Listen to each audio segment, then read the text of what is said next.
Bien, la metodología mínima que vamos a desarrollar es la explicación de los dos temas de manera conjunta. Para eso, pues muy cariñosamente les digo que tienen que estar despiertos. Espero que la merienda no haya sido muy fuerte, porque tienen que estar despiertos. Es decir, vamos a tomar un proceso declarativo, porque hablar de los procesos declarativos y del proceso ejecutivo es demasiado pretencioso para una jornada de más o menos 2 horas o algo menos. Entonces vamos a tomar un proceso, uno de los declarativos y el ejecutivo, y vamos a ponerlos a dialogar, para que en esa interactuación o correlación de los dos procesos, o en medio de esa interactuación, explicamos algunas instituciones novedosas de la reforma. Bien,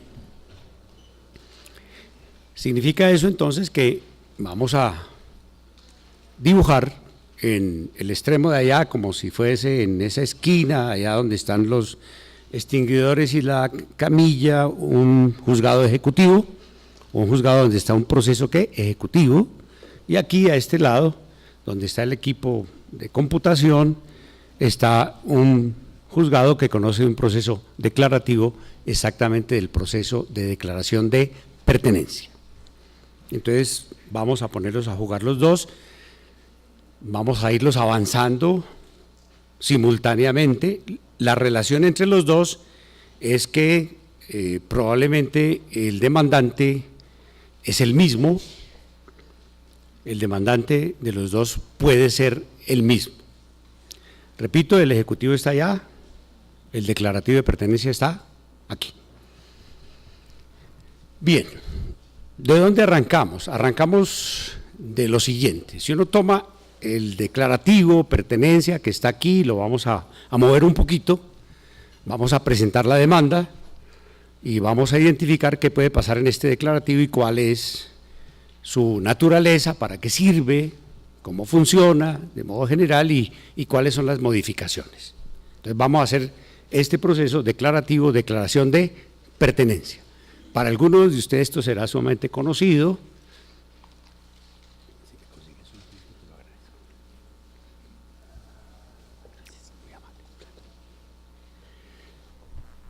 Para otros, pues puede que resulte de alguna utilidad. ¿Qué preguntaría uno en un proceso de declaración de pertenencia, o por qué se inquietaría para construir la demanda y para el desarrollo del proceso? Acostúmbrese, por favor, para organizar una explicación o un razonamiento, para fijar, para memorizar, utilicen figuras geométricas. Ustedes pueden utilizar o un cuadrado, o un rectángulo, o un triángulo. Vamos a utilizar un triángulo en este proceso declarativo para indagar por 3 cosas: o un tríptico, o un trípode, una triada, una trilogía, lo que ustedes quieran, con 3. Entonces, aquí creo que lo fundamental en este proceso de declaración de pertenencia serían, la primera de todas, la primera condición sería la prescriptibilidad del bien, o sea, que se trate de un bien prescriptible. Es fundamental, es lo que un juez o un demandante o un abogado preguntaría antes de comenzar un proceso de declaración de pertenencia, es si el bien es susceptible de ser ganado por prescripción. Probablemente mañana está aquí la doctora Sonia María Julia Figueredo y les traerá alguna discusión y un debate terrible, tremendo que hay en todo el país sobre el tema de prescriptibilidad, porque todo el país está hoy conmocionado con el tema de los baldíos. Una sentencia de la Corte Constitucional, la T488 del 2014, dijo que invirtió la presunción de propiedad privada que traía el artículo 1 de la Ley 200 del 36, no voy a hablar de prescripciones agrarias porque no alcanzaría el tiempo, sencillamente hoy no sabemos, o es muy difícil saber en pertenencias, si el bien, o existe la sospecha general de que los bienes pueden ser baldíos. Y si son baldíos son imprescriptibles. ¿Recuerdan que estamos haciendo un triángulo? Es prescriptible el primer elemento, o un trípode, o una triada, ¿sí? O una terna de elementos. Prescriptibilidad. La sola indagación sobre si se trata de bienes baldíos nos da lugar a un debate gigantesco. Porque si son baldíos, no se poseen, no se pueden poseer. Los baldíos se ocupan y los baldíos no se declara pertenencia, se adjudican y se adjudican administrativamente. Solamente anuncio esto así al desgaire, con un poquito de descuido para decir el tema de la prescriptibilidad en mi proceso de declaración de pertenencia es trascendente. Y por ahí derecho ustedes organizan la cabeza diciendo, mi problema es prescriptibilidad. Y mi problema de prescriptibilidad significa, entonces, que lo debo mover en 2 niveles. Ahora bajamos a 2 niveles, fundamentalmente 2 niveles. Un nivel constitucional y un nivel legal. ¿Cómo así? Sí, porque para saber, más sencillo, porque hay prescriptibilidades que habitan, que viven, que residen, ¿dónde? En la propia, ¿qué? Constitución. Entonces, playas, terrenos de bajamar, islas, cayos, son bienes de uso público, bienes de negritudes, de grupos ancestrales, resguardos indígenas, páramos, todo eso son, ¿qué? Imprescriptibles. La Constitución, bienes culturales, eso es con la Constitución en la mano, no necesito abrir el código, es hacerme la pregunta. Repito, el orden es la prescriptibilidad, que la primera pregunta de un demandante que va a un estrado judicial o de un juez que va a admitir una demanda, entonces es indagar o le lleva a indagar, a escrutar, a inquirir sobre la prescriptibilidad del asunto. ¿Alguien se encontró por ahí en alguna parte? Esto es desde luego un ejemplo puramente hipotético, pedagógico. Se encontró la segunda balsa Muisca y lleva 10 años con ella guardada en la caja fuerte. Y se va a un juez y le dice, juez, decláreme que soy el dueño. ¿Qué le dice el juez? Bienes culturales de la nación, eso es imprescriptible. Banco de la República, decomísela, además está cometiendo un delito. Y se la quitan, porque eso es imprescriptible. Tenemos el primer elemento de mi juicio llamado declaración de pertenencia. Entonces, ahora lo avanzaremos un poquito cuando intentemos decir, ¿y qué debo hacer para iniciar una inspección o planear mi proceso de pertenencia? ¿Qué debo hacer o qué debo de hacer? Completemos los 3 elementos. El elemento esencial, digamos, que es de la usanza común, es el que tiene que ver con quién contra quién, porque es que las relaciones jurídicas son entre personas. Entonces necesitamos un sujeto aquí, otro sujeto allá. Esto es una trivialidad, una nimiedad, una fruslería. Les ruego me disculpen, sean generosos conmigo, tolerantes, porque aquí hay gente muy ilustrada que son profesores, magistrados. Entonces, ¿quién contra quién? Son relaciones de orden subjetivo, aún en los derechos reales que son los que están aquí, bajo una nueva idea de derecho real, derecho personal. Entonces aquel a exigir de otro un comportamiento.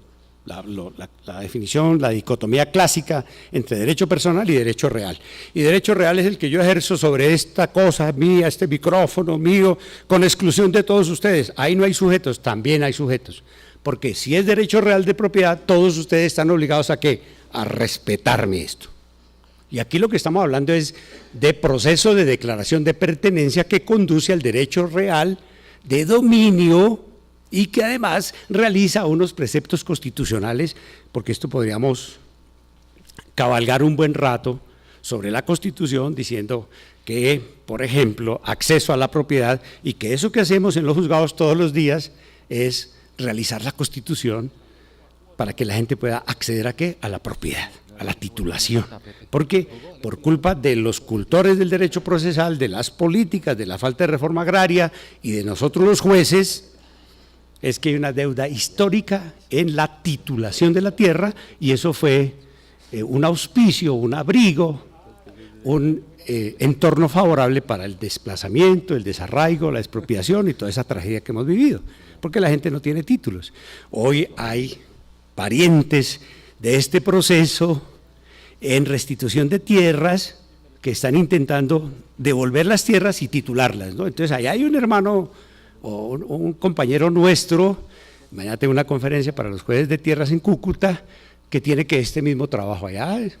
Es posible que voy a utilizar de una manera indisciplinada, poco rigurosa, voy a emplear el lenguaje para decir que un desplazado puede iniciar reivindicación, no me censuren, sí es una reivindicación, en nombre suyo la inician, le devuelven, pero es apenas un poseedor, y cuando le devuelven la tierra, le suman el tiempo que él llevaba en posesión, le suman el tiempo del desplazador, y juntan los dos y le dan títulos.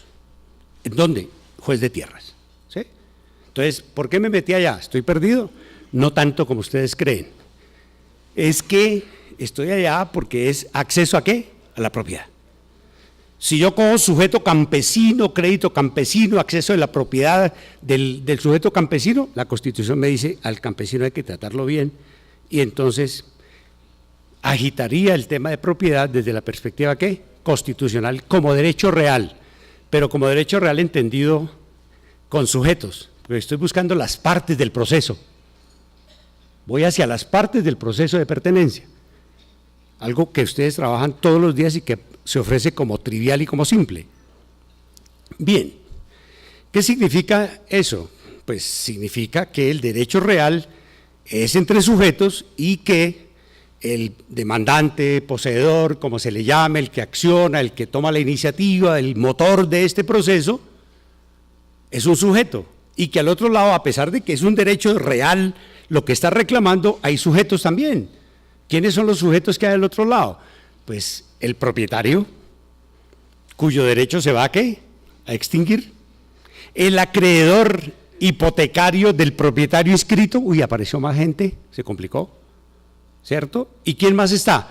Todo el mundo. ¿Por qué todo el mundo? Porque cuando yo hago un proceso de declaración de pertenencia, tengo que vencer a todo el mundo.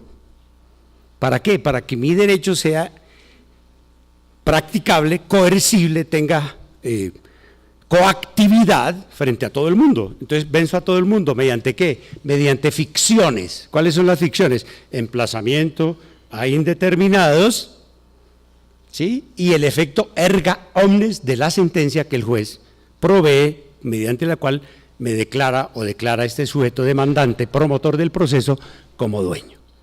Yo no necesito aprender un artículo del código si entiendo para dónde vamos. Si el proceso de pertenencia que estamos haciendo en este juzgado de mi derecha, la izquierda de ustedes, va para una pertenencia, es derecho real, y eso detona un tipo de citaciones, convocatorias, sujetos que deben estar desde el lado del demandante, en principio, el poseedor. El poseedor. Si es bien baldío, no es poseedor, es ocupante, y tienen que echarlo, perdónenme la expresión un poco fuerte, de los juzgados para que se vaya a donde si es ocupante de baldíos. Al INCODER a que le adjudiquen, aquí no lo podemos tener. Luego un trabajo importante de la judicatura es inquietarse sobre si aquello que está titulando es baldío o no es baldío. Es el tema que está en ebullición en el día de hoy o en esta época. Bien, estaban buscando completar el triángulo. ¿Quién? ¿Qué? ¿Y contra quién? ¿Quién? Demandante. ¿Qué? Prescriptible. No digo más. ¿Contra quién? Pues contra el propietario, el titular de derechos reales, principales o accesorios, hasta hoy principales. Con el Código General del Proceso, titular de derechos reales, sean principales o sean ¿qué? Accesorios. Esa es una modificación. Dentro de esos titulares de derechos reales está ¿quién? El acreedor hipotecario. El que tiene hipotecada o tiene una hipoteca sobre la finca Loma Redonda, que es esta finca, la que vamos a prescribir aquí. Hay un banco que es acreedor, ¿qué? Hipotecario. Entonces, ¿a quién más hay que llamar? Pues, ¿quién más tiene que ver con el asunto? Pues el INCODER, porque puede ser que él venga a demostrar aquí, ¿qué cosa? Juez, levanta la mano el INCODER, juez, eso no es terreno de propiedad privada, eso es un baldío, entonces hay que llamar al INCODER. ¿sí?, a la unidad de restitución de tierras. O sea, se multiplicó el número de personas que debemos convocar aquí. La Superintendencia de Notariado y Registro debe de estar aquí, ¿sí? Entonces, el consejo es obviamente preguntarse, antes que nada, la demás información está en el código. Se amplió el conjunto de las personas que son demandadas. El tema del folio de matrícula inmobiliaria, que es un problema grueso y difícil, porque es un certificado que en Chile lo llaman conservador de la propiedad, aquí también se llamó en un comienzo así, es un registro, la propiedad registral, la propiedad inscrita, es un tema de fondo, hay que acreditar o traer el folio de matrícula inmobiliaria justamente para saber a quién es que voy a demandar, porque ahí están descritos el propietario cuyo derecho está puesto en cuestión y están descritos los titulares de derechos reales y además tenemos un principio de prueba de que se trata de un bien que prescriptible, es decir, un bien de propiedad privada, que salió del dominio público y que ahora es propiedad privada porque solamente la prescripción o la pertenencia, el modo de adquirir el dominio llamado prescripción recae sobre bienes de propiedad privada y no sobre bienes públicos, bienes del Estado. Eso es del ABC, me disculpo, simplemente completé las tres elementos con los cuales se caracteriza un principio del proceso de declaración de pertenencia. Entonces, aquí lo tenemos, proceso de pertenencia en este sitio, tenemos un folio de matrícula inmobiliaria, tenemos un acreedor hipotecario, tenemos la certeza de que es un bien de propiedad que es privada, que no es público ni es baldío, y allá aparece en el ejemplo que estoy tratando de construir con la colaboración de ustedes, un proceso ¿qué? Ejecutivo. Un ejecutivo singular. ¿Por qué se conectan? Vamos a ver, ¿por qué se conectan? Se conectan porque, aquí por favor pestañeen 3 veces, yo los miro, gracias, porque el poseedor, admitimos que es poseedor, ya no lo llamamos ocupante, el poseedor tiene el carácter de deudor. ¿Deudor de quién? De un ejecutante allá. ¿Está claro? Este señor es poseedor, pero debe plata. Entonces, el acreedor de allá se pregunta y se plantea, ¿yo qué hago?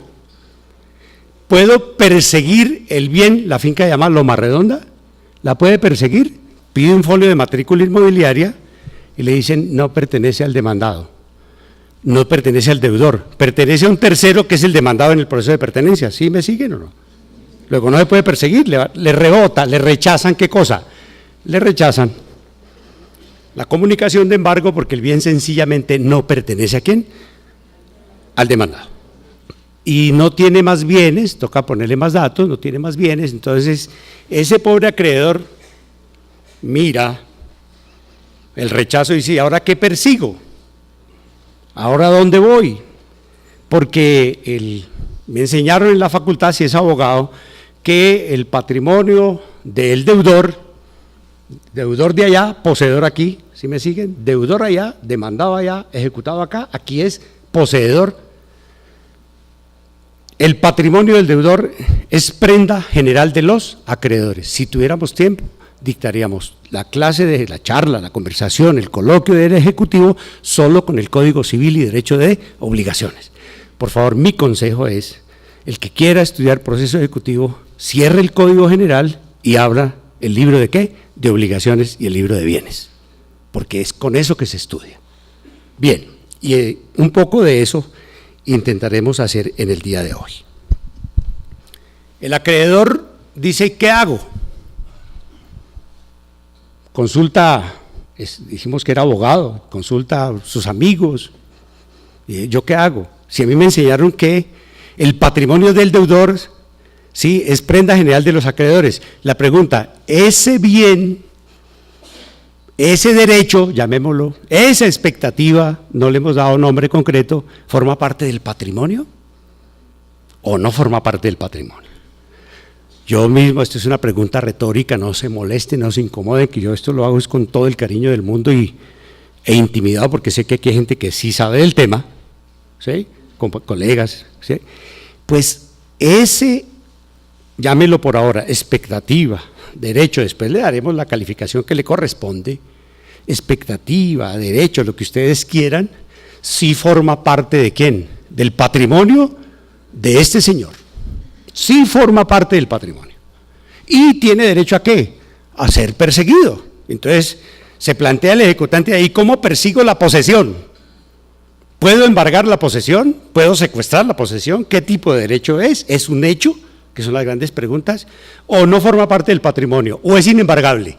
Y entonces uno agita categorías generales y dice, no señor, los bienes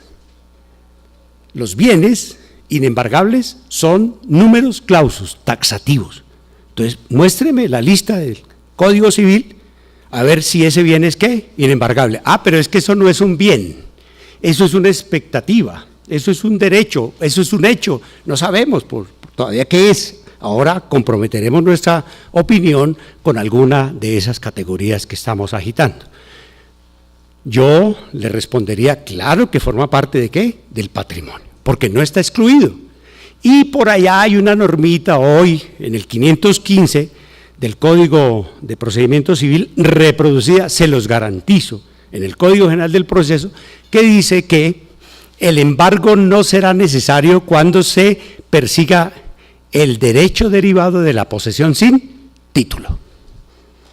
El derecho derivado de la posesión sin título. Luego la posesión, Arturo Valencia Sea, con todo mi respeto, dice, es un hecho, pero obviamente es un hecho que es generador ¿de qué?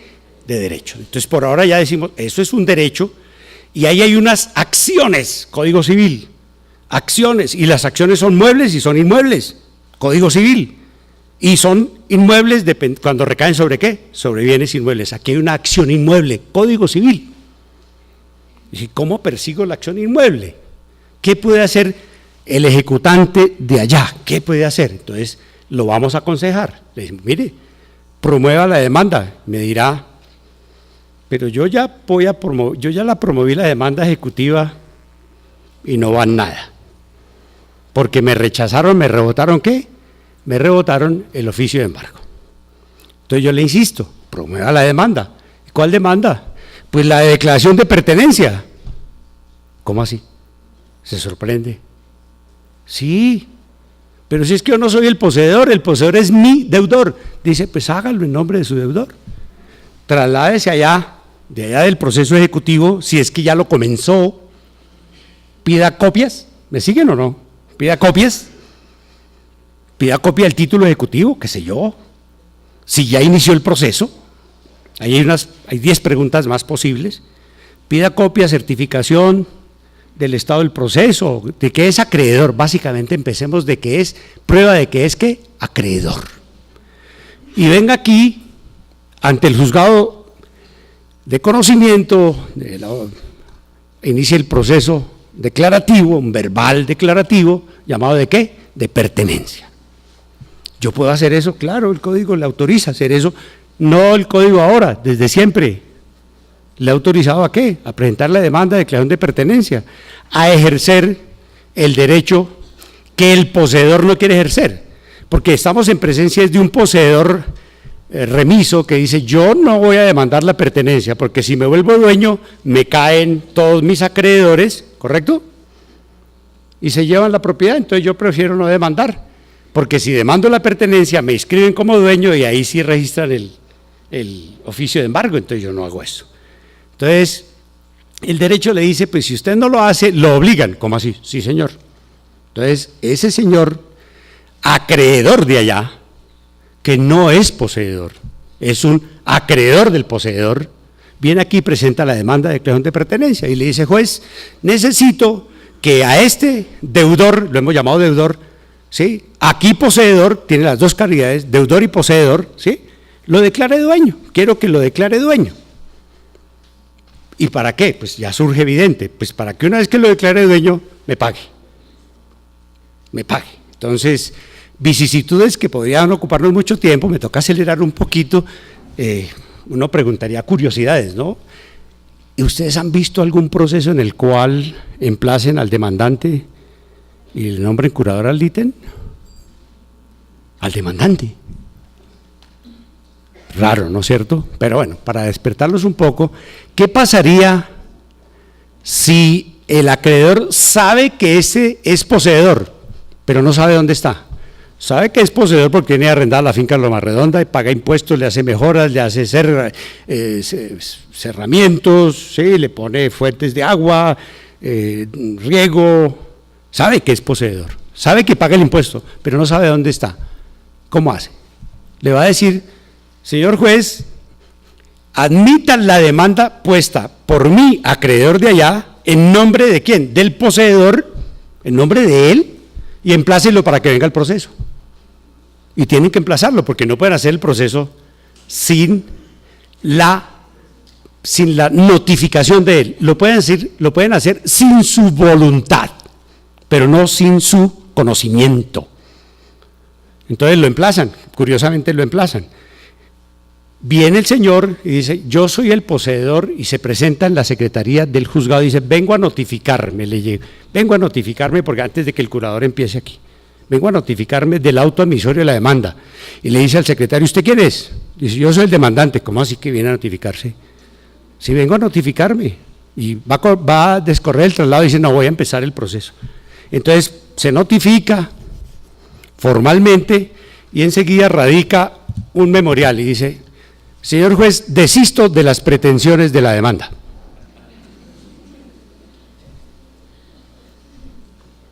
Pues me encanta, maravilloso. Se ríen ustedes. No puede hacerlo, porque el proceso, él es el único titular del derecho, pero tiene una legitimación precaria. El que está legitimado para impulsar este proceso es ¿quién? El acreedor de allá. Y lo llevará hasta el final. Y figúrense que lo lleva es como amarrado y le dice: usted, entonces ya perdió ese round porque le dijeron: usted no puede desistir, pero si es que todo demandante puede desistir, usted no, porque usted se debe a sus acreedores. Usted no puede desistir. Ya, un momentico, espere a ver. Va y busca ¿a quién? Al propietario de Loma Redonda y le dice: hagamos una transacción. Yo le devuelvo el predio y usted va a una platica y burlamos al que inició el proceso. El juez le dice: usted no puede transigir porque usted se debe a sus acreedores. Esto se llama en obligaciones derechos auxiliares de los acreedores. Y esto se llama acción oblicua procesal, o se llama legitimación extraordinaria, porque el señor que es nadie, en términos de posesión, es nadie, pero como es acreedor del poseedor, se legitima extraordinariamente. ¿Para qué? Para llevar adelante el proceso de declaración de pertenencia. Entonces dice: ya perdí el segundo round, entonces va por el tercer round y dice: bueno, un momentico, yo me vengo de esto el día que haya interrogatorio de parte. ¿A quién lo interrogará a este demandante? El propietario de Loma Redonda. Y le dice: oiga señor, ¿es cierto que usted es poseedor? Dice: yo no soy poseedor. Confesión, se acabó el proceso, ya no hay más que preguntar. ¿Puede confesar que no es poseedor? Pues puede que confiese, pero toda confesión puede ser ¿qué? Infirmada. Y el juez calificará con extremo cuidado, con extremo celo, con mucha atención, con mucho desvelo, esa manifestación del demandante, en la que luego de afirmar en la demanda, o luego de que se afirmara en la demanda en nombre suyo que es poseedor, él viene a negar la calidad de poseedor cuando lo interrogan. Ese es un episodio que se llama legitimación extraordinaria, que de pronto la introducción es muy amplia para mostrar las novedades del código, pero ya viene. Bien, este proceso lo adelantamos, va ahí, el juez lo está tramitando, tenemos un legitimado. ¿Quién es el legitimado? El poseedor. ¿Quién refuerza o remacha esa legitimación? El acreedor que lo lleva ahí. Ya dijimos hace un rato que ese acreedor pudo haber secuestrado esa posesión. Me comprometo con eso, no lo voy a explicar, pero igual pudo haber secuestrado esa posesión en el proceso ¿qué? Ejecutivo. El tema es de valoración, pero que se puede secuestrar, pero la dejamos a un lado porque, o si no, no podríamos amarrar el proceso de pertenencia y el proceso ejecutivo, que es nuestro intento. Bien, tenemos allá el proceso ejecutivo. Si ustedes me permiten, le podemos hacer algunos cambios a ese proceso ejecutivo. ¿Por qué? Porque digamos que allá hay un acreedor, no lo llamemos ejecutivo todavía, hay un acreedor. ¿Y se legitima con qué? Con su crédito, ¿no? ¿Y qué le trae al juez? La prueba del crédito. Pregúntense ustedes, si ese crédito no es exigible aún, ¿está legitimado para demandar? No es fácil, ¿no? Se va complicando. Solamente lo tenemos claro si agitamos fuertemente ¿qué? La condición, la posición procesal y sustancial de ¿qué? Acreedor, que se legitima ¿qué? Extraordinariamente. Yo doy una respuesta tentativa para que ustedes, pues, si las quieren tomar o las quieren discutir. Si ese crédito no es exigible, aún no está legitimado el acreedor para iniciar el proceso de ¿qué? De declaración de pertenencia. Por regla general, habrá cómo construir con algunas normas del Código Civil que habría una visión distinta, pero es demasiada información para un solo momento. Pero tiene que estar, comprenderán ustedes que si ya inició el proceso ejecutivo, allá está caminando, ¿quién es el demandado allá? El poseedor, ¿cierto? O sea, allá es demandado, aquí es ¿qué? Demandante contra su voluntad. Y seguirá siendo demandante contra su voluntad, porque el que está empujando la carreta del proceso, el que está dando la dinámica del proceso, es el señor de allá por tener la calidad de ¿qué? De acreedor, ¿correcto?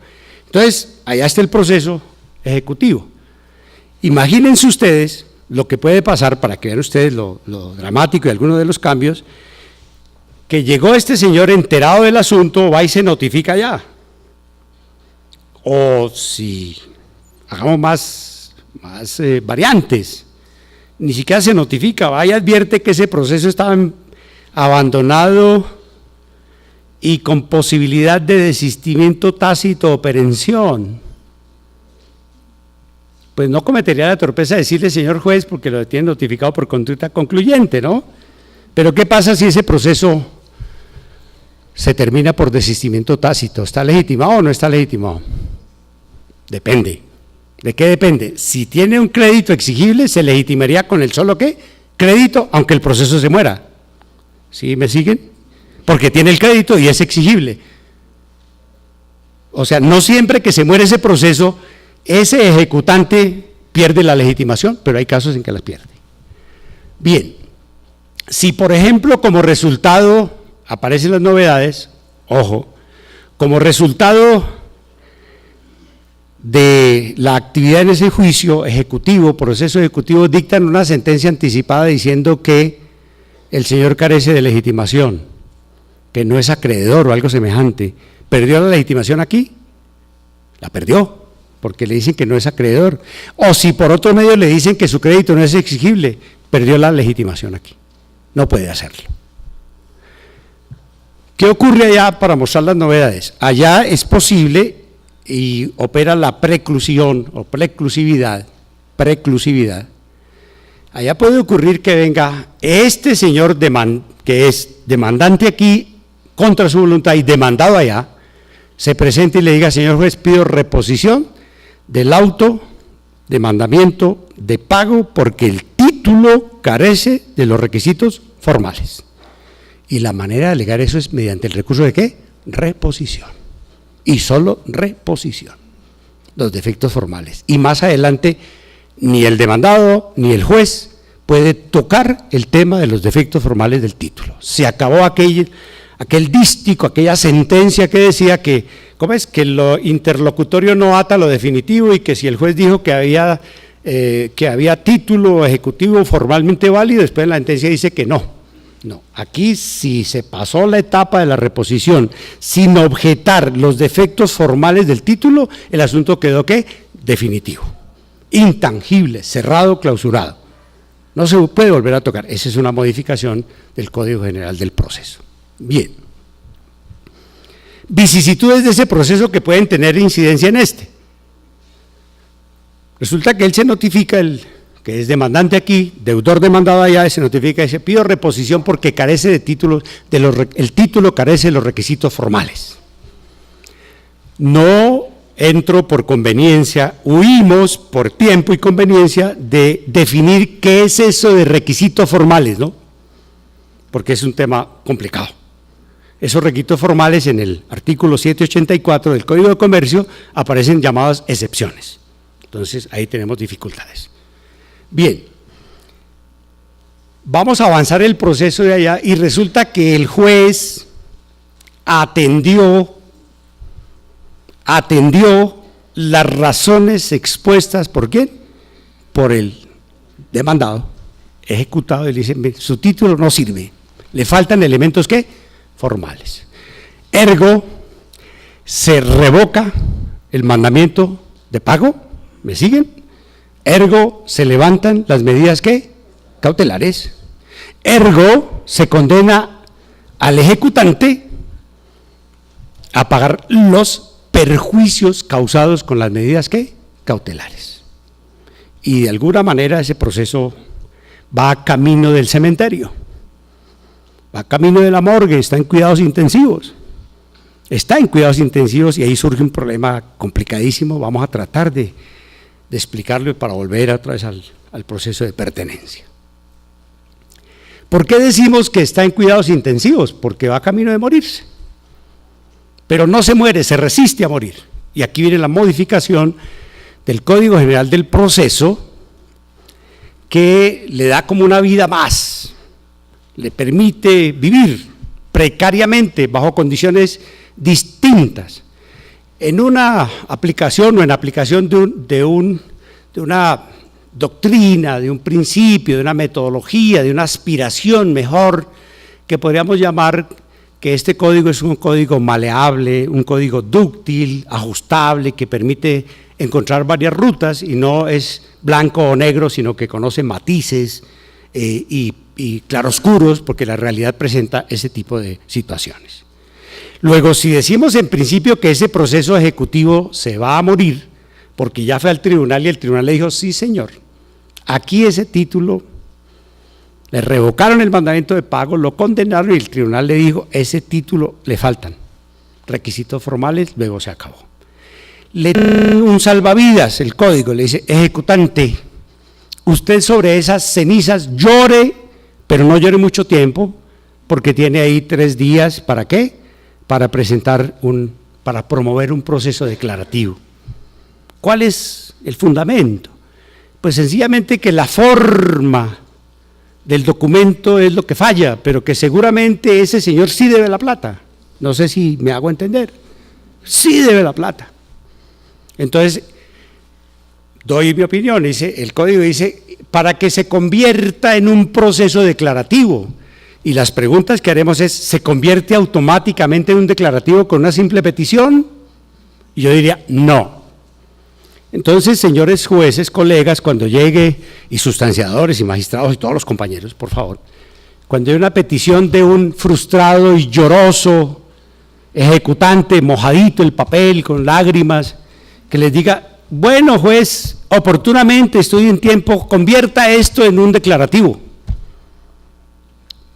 Automáticamente hay que admitir la demanda declarativa. ¿Hay demanda declarativa o de proceso declarativo? No hay demanda. Mi opinión, aunque suene excesivamente formalista, es que él sí puede convertir o revivir de entre las cenizas como el ave fénix, ¿sí? Aprovechar esas cenizas y construir un declarativo, pero presente la demanda y presente la clara. Y para mí es calificable y podría ser inadmitida y podría ser rechazada esa demanda si es que no cumple los requisitos de cualquier demanda. Además, aparecen las novedades y le preguntan, oiga, ¿y será que aquí tengo que hacer juramento estimatorio? Pues yo tengo ahí un pedazo de papel que dice que, pues sí, tiene que hacer juramento estimatorio y si no lo hace, pues tiene las consecuencias. ¿Y será que yo puedo construir temas, solo preguntas y me disculpo? Pues claro que tiene que hacer juramento estimatorio. ¿Y será que puede construir un monitorio si el asunto es de mínima cuantía? Yo pensaría que sí. que no tiene que hacer un declarativo con todas las de la ley, sino puede hacer un monitorio si se cumplen los demás requisitos del monitorio, si la obligación es de origen ¿qué? Contractual fundamentalmente, ¿sí? Podría, sobre el frustrado y fallido, fracasado proceso ejecutivo, puede construir ¿qué? Un monitorio, que es un declarativo, especial, pero un declarativo. Pero bueno, no nos compliquemos y construyamos un declarativo común y corriente, o sea, un verbal, tendiente a establecer el quantum de la deuda, porque el papelito título ejecutivo que había no servía para eso. Aquí hemos avanzado solamente la mitad de ese proceso ejecutivo y hemos respondido la mitad de los problemas. ¿Por qué se tiene más problemas? ¿Cuáles? Preguntas. ¿Y qué medidas cautelares tenía? Pues embargo y secuestro, que se levantaron y hubo condena a pagar ¿qué? Perjuicios. ¿Y cuáles se pueden pedir ahora?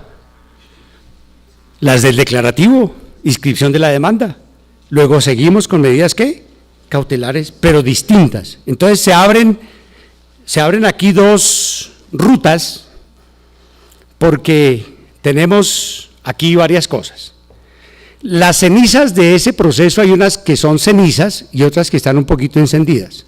Vamos a hablar las que son cenizas, o a preguntarnos lo siguiente, o puramente cenizas, la parte ya casi estéril de esa actividad. ¿Y para qué sobrevive eso? Y las respuestas las doy yo, aunque ustedes ya las tienen ahí a flor de labio, pues a eso sirve muchísimo. ¿Para qué? Para la notificación, porque cuando admitan la demanda declarativa construida sobre el fracaso de ejecutivo, sobre el cadáver de ejecutivo, pues eso ¿cómo se notificará? Pues por estado.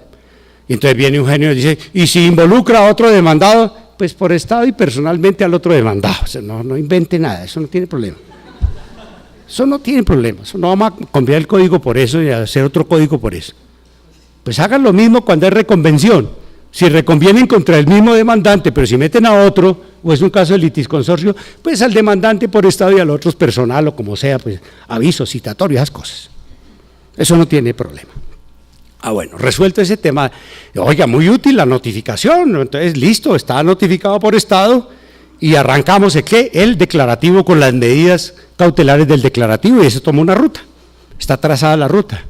Pero vienen las grandes preguntas, las gruesas, y vamos a gastar, yo creo que unos 5 años o más, y van a escribir libros, los que tienen más tiempo, sobre el tema. Porque la pregunta inocente de alguien, y ya lo vi por allá con su cara maliciosa, algún juez brillante que me dice, oiga, ¿y qué pasa con la prescripción? ¿Cuándo se interrumpió? ¿Cuando admitieron la demanda declarativa? ¿O cuando presentaron la demanda ejecutiva frustrada? Tenemos problemas.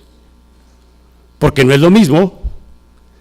Porque si ese proceso en la reposición y esos temas duró 2 años, probablemente cuando presente la demanda declarativa ya está prescrito. Piensen en títulos de valores rápidamente y verá que el cadáver, cuando vaya la obligación extracartular, originaria o fundamental, esa puede estar ¿qué? Prescrita. Entonces dice pomposamente ahora demandante, ya no es ejecutante, ¿no? Sino ahora es demandante en declarativo, dice, pero es que yo interrumpí la prescripción hace 3 años cuando presenté la demanda ejecutiva. Y la mayoría de mis compañeros le van a decir, pues sí, no, parece que sí, ¿no? Y es posible que no. Es posible que le digan, mire, cuando usted formula la demanda declarativa, tiene pretensiones distintas. Y no podemos hablar de que las ejecutivas cubren inercialmente la interrupción de la prescripción de las declarativas de ahora. Entonces, vendrán algunos juicios de correlación de qué tanta novedad hay en las nuevas declaraciones. Les invito, hay una sentencia que es la sentencia T790 del 2010. Si no la encuentran, porque me equivoqué en el año, busquen 2011, el ponente, bueno, con estos nombres le pueden encontrar Helio Sala Seriani, esto viene de Medellín, es un tribunal de arbitramiento,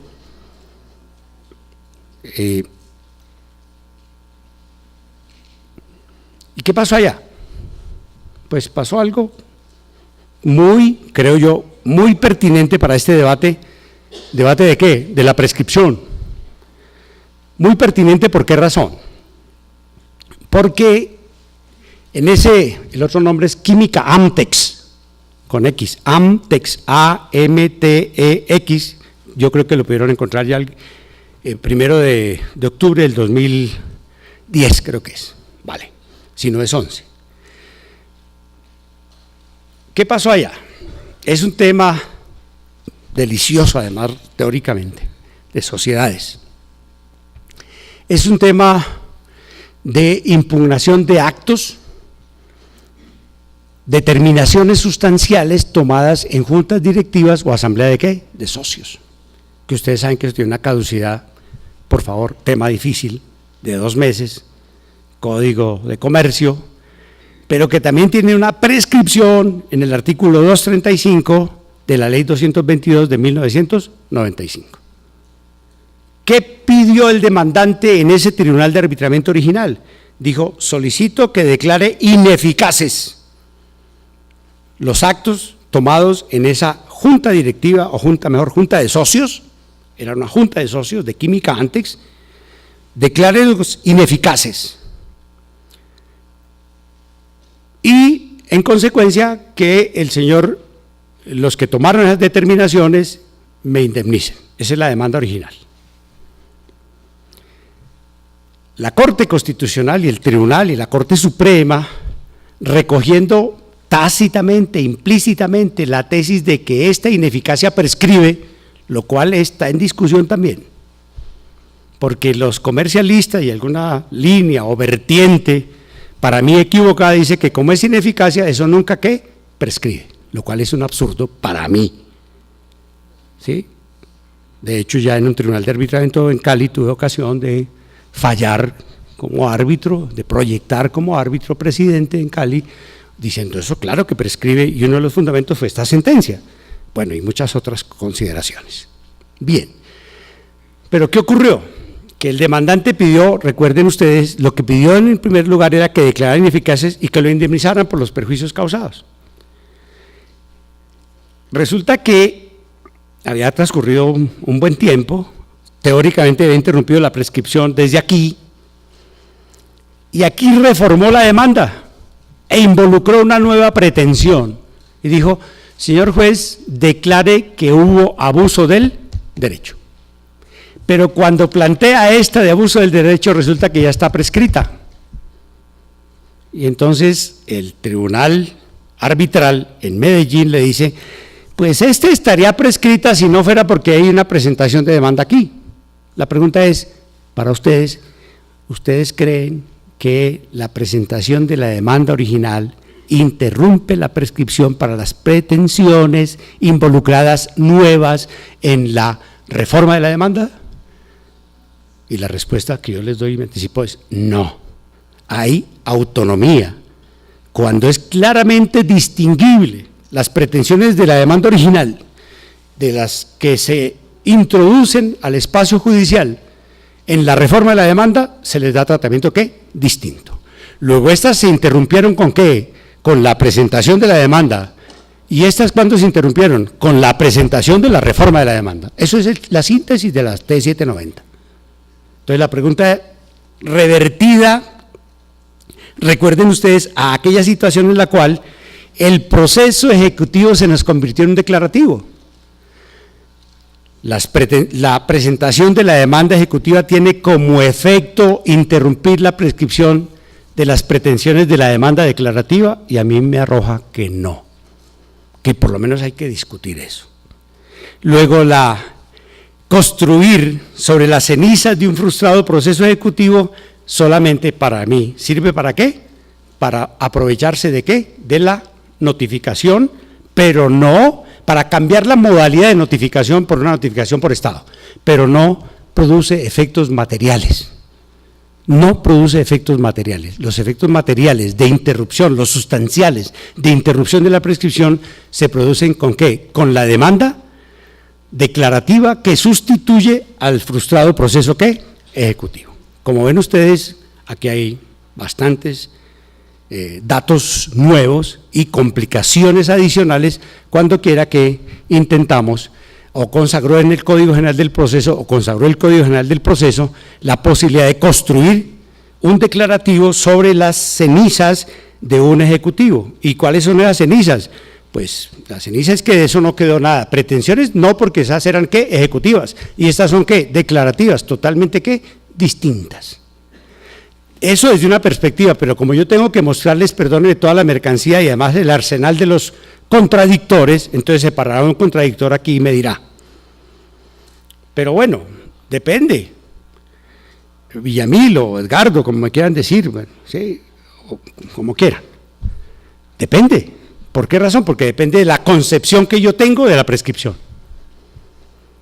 Si mi concepción de la prescripción es una sanción para el que nada hace, para el que abandona, y lo hago con la misma fuerza que expliqué en la otra tesis, pues ¿cómo sancionamos? Porque este no es, este que aspira ahora que lo declaren acreedor de una obligación, no es negligente, no hubo incuria, no hubo pereza, no hubo abandono, no hubo dejadez, no hubo pigricia, ese señor se equivocó en la ruta. Y el juez compartió su equivocación. ¿Recuerdan que dictó mandamiento de pago y después lo revocó? Entonces puede levantar un discurso de confianza legítima. Yo me metí 3 años en la ruta del Ejecutivo hasta que el juez, por iniciativa del demandado, el poseedor, ¿se olvidaron? ¿Se durmieron? El demandado vino y dijo que no había requisitos formales o que adolecía o carecía de requisitos ¿qué? Formales, pero fue el juez con su error al librar mandamiento de pago en ausencia de los requisitos formales, el que me hizo estar 3 años aquí perdido, extraviado en el laberinto del Ejecutivo, y cuando ahora me dice que no tengo título, me revoca y le arreglo la demanda y le presento la del declarativo, me dice, de malas, acaba de empezar. La pregunta es esa, ¿acaba de empezar o empezó desde allá? ¿Es el mismo proceso o es uno distinto? Algún genial puede decir, no, la radicación es la misma o hay que cambiarla. No. Yo no me preocupo en el tema de la radicación, esa no es mi desvelo, no es mi desvelo, alguna cosa haremos. ¿Es el mismo proceso o es otro? Las partes son las mismas, ¿sí? Las partes son las mismas, las pretensiones no, son distintas. Entonces, viene, conclusión, si mi idea de la prescripción es una sanción, un castigo, en los términos del artículo 6º del Código Civil, si la prescripción es una sanción, a mí no me pueden sancionar porque yo no fui negligente. Yo fui al aparato jurisdiccional lealmente, puede que me equivoqué, pero confianza legítima, el juez también se equivocó, porque me dejó estar ahí 2 años metido en ejecutivo y me decretó medidas cautelares y estuve ahí feliz hasta que me arrojaron. Entonces no me aplique la prescripción porque yo no fui negligente. Mi primera demanda ejecutiva, por más que esté equivocada, sirve para interrumpir la prescripción. El resultado es distinto, pero depende de nosotros tener alguna teoría, un basamento doctrinal, dogmático. No huyan de la dogmática. ¿Sobre qué? Sobre la prescripción. Saber de prescripción, sobre qué es la prescripción, es una tarea que demanda varios años de estudio, es difícil, es compleja. Estoy hablando de la prescripción extintiva o liberatoria. Mire cómo la de aquí, ¿cómo se llama? Usucapión, por favor. Esa no llama prescripción, todos hablamos de prescripción adquisitiva, eso se llama usucapión. La verdadera prescripción es esta de acá, la liberatoria. Bien. Yo dije que aquí había una parte medio enterrada y hay otra parte que no está tan enterrada del proceso ¿qué? Ejecutivo. La pregunta es, por favor, viene el ejecutante de allá, acreedor, con una constancia que dice que tiene un proceso declarativo abierto y que le admitieron la demanda declarativa en sustitución de la ejecutiva, ¿me siguen? Y se la trae al juez de la pertenencia, le dice, señor juez, siga empujando el carro de la pertenencia, y el juez le dice, usted no es acreedor, usted aspira a ser acreedor.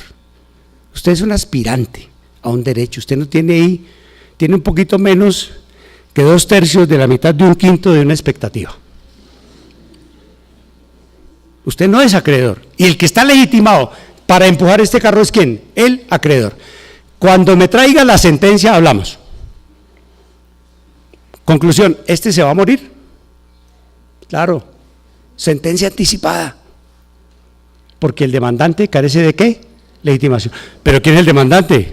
El acreedor de allá. Bueno, la pregunta es un fraude. El demandante es el poseedor. El acreedor de allá es, podríamos llamarlo cómodamente, sin ofender pues la ortodoxia, es un agente oficioso. ¿Sí? Ese acreedor es un verdadero agente oficioso, porque está haciendo todo en favor ¿de quién? De su deudor para que lo vuelvan ¿qué? Dueño. Conclusión, si le traen ese papelito al juez y está en la primera audiencia y se lo muestran, dice, lo mira con cierta condescendencia, como con lástima, ¿sí?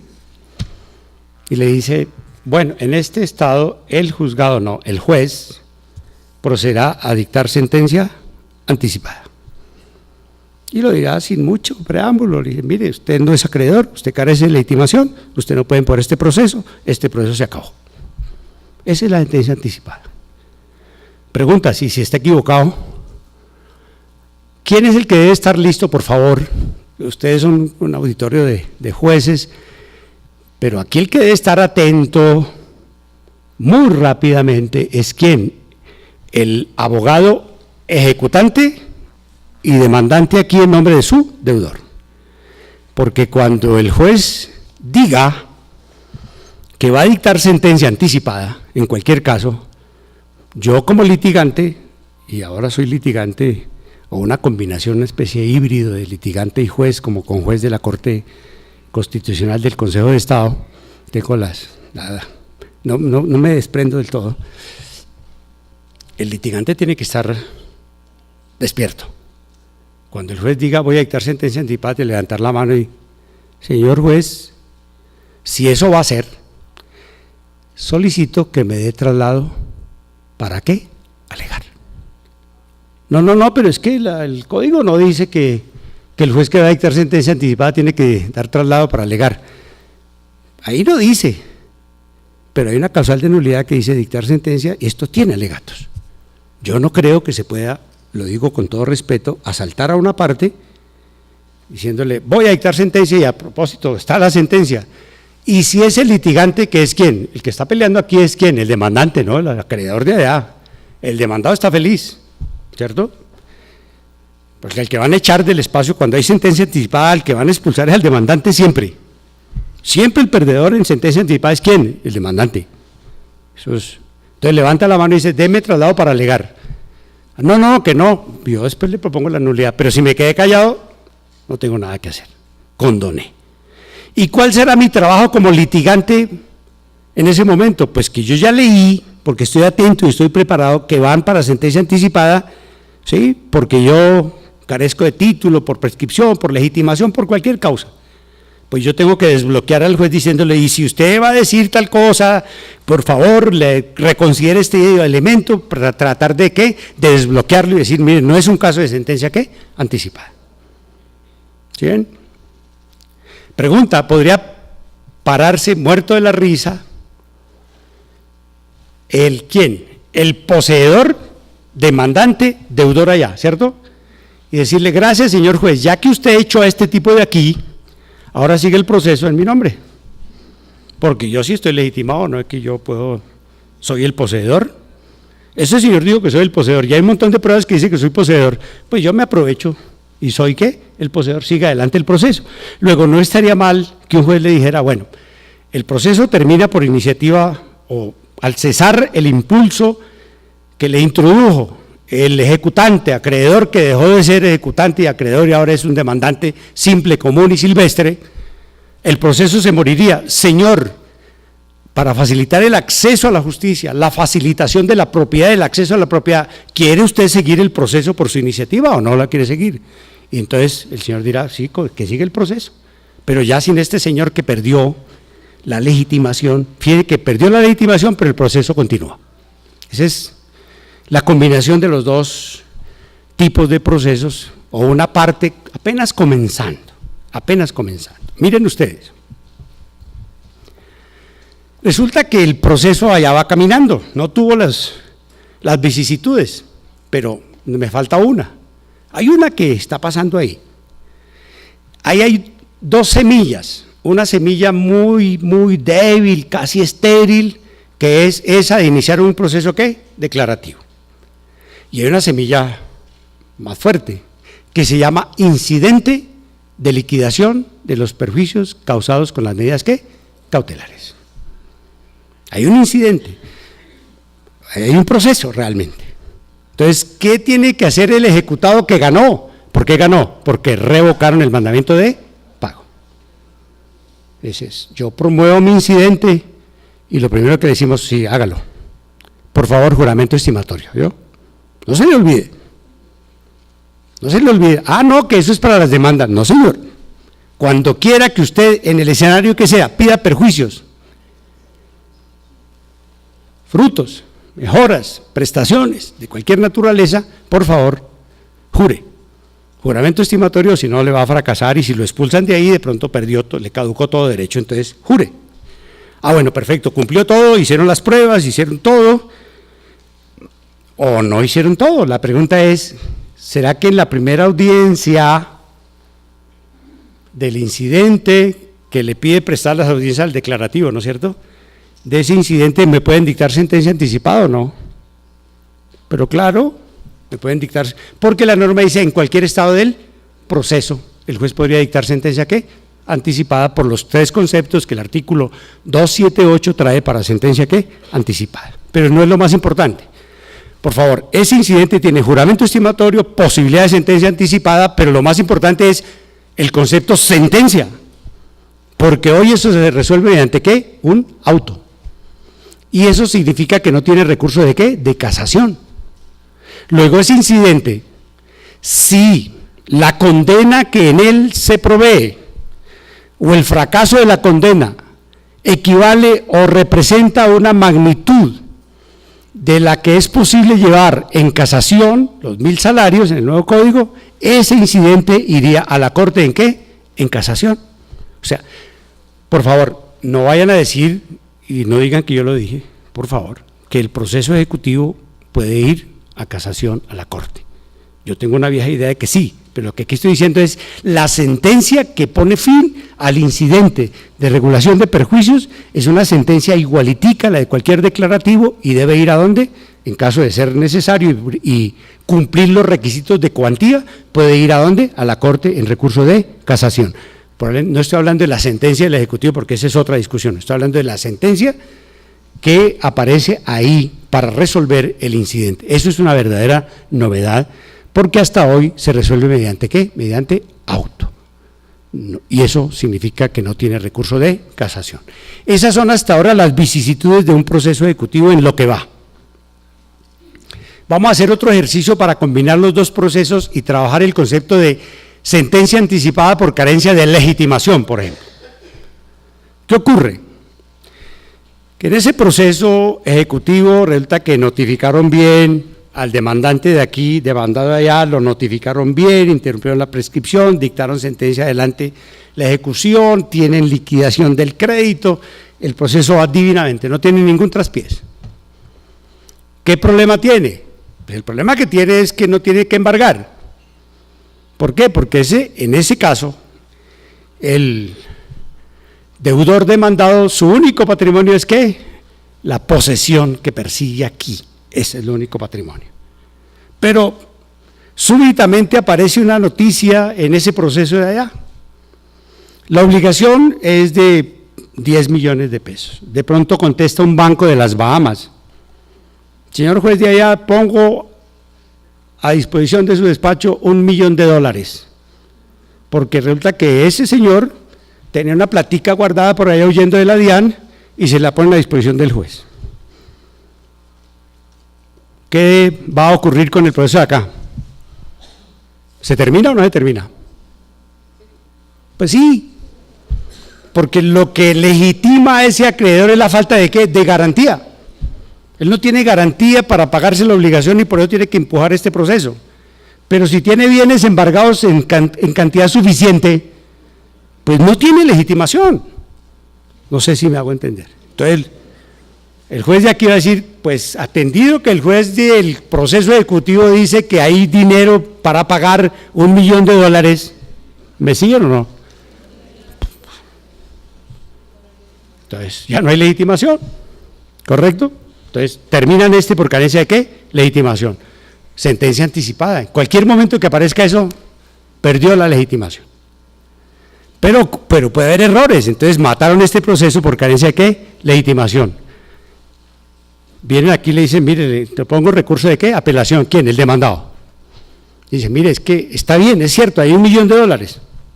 Es cierto.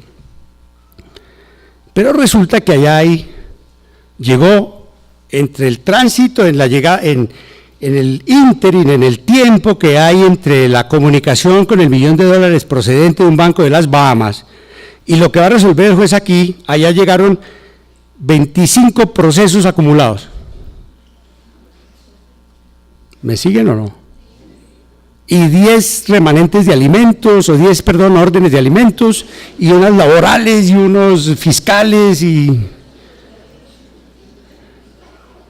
¿tiene legitimación o no tiene legitimación? Pues claro que tiene legitimación, la readquiere. Y si yo le muestro a este juez de acá que allá sí hay $1.000.000, pero que no alcanza, y eso puede ser en medio de la audiencia, ¿no? Lo sorprende, mire señor, es que aquí es cierto, lo que usted dice es cierto, sí, llegó $1.000.000, pero eso no sirve, no alcanza.